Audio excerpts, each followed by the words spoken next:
Huling araw na po na paghahain ng Certificate of Candidacy para sa 2025 midterm elections. Kilalanin natin kung sino-sino pa ang nadagdag at mga naghain ng kanilang kandidatura sa sentro ng balita ni Ben Manalo Live. Angelique, patuloy ang pagdating ng mga nais kumandidato sa pagkasenador at party list organization na naghahangad ng posisyon sa Kongreso. Ngayong ikawalo at huling araw ng filing ng Certificate of Candidacy at Certificate of Nomination and Acceptance para sa May 2025 national and local elections. Angelique, ngayon nga ay naghahatid ng kanyang speech introduction si dating Senador Kiko Pangilinan, nakakatapos lamang na maghain ng kanyang COC para sa pagkasenador at sinasagutin niya ang ilang tanong o mga katanungan mula sa miyembro ng media. Buena mano, ngayong ikawalo at huling araw, COC at CONA filing ang tumatakbong independent candidate sa pagkasenador na si Peter Advincula o mas kilala sa tawag na si alias Bicoy. Sakaling manalo, tututukan niya ang pagsasaayos ng correctional system sa Pilipinas. Nais kong tutukan at ayusin at magkaroon ng isang unification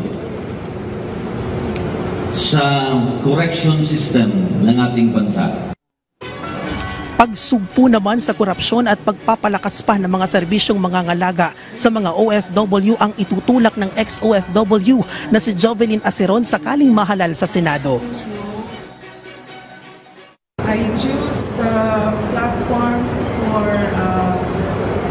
atin ang WPS and anti-corruption and welfare and protection of FWs. Iginiit naman ni Sagip Party List Representative Rodante Marcoleta na wala ng atrasan ang kanyang pagtakbo sa pagkasenador sa darating na halalan. First of all, dahil po sa aking pagnanais na makapaglingkod sa mataas na level ng ating pamahalaan, ay napilitan po ako na mag-file ng COC kagaya ng ginagawa ko sa araw nito. At I do not want to fight two battles at the same time. Pagbibigay naman ng pantay na karapatan at hanap buhay para sa mga person with disabilities o PWD ang nais bigyang pansin ni Joseph Delgado kung mauupo sa Senado. Gusto ko pong gampanan ng advokasya para sa mga may kapansanan. Trabaho, buhayan at karapatan para sa mga taong may kapansanan. Lumuwas pa ng Maynila mula sa Naga City si Romulo San Ramon para maghain ng COC sa pagkasenadora.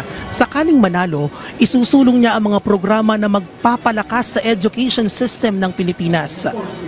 Alaga po sa akin na matutukan yung education. Kahit meron na po tayong mga government colleges, state colleges, alam ko po na marami pa ding hindi nakapag-aral. Kabilang sa mga party list group na nagsumite ng kanilang CONA ang Kababaihan Party List, Serbisyo sa Bayan Party List at United Frontliners Party List, Tulungan Tayo Party List, Action Dapat Party List, Murang Kuryente Party List.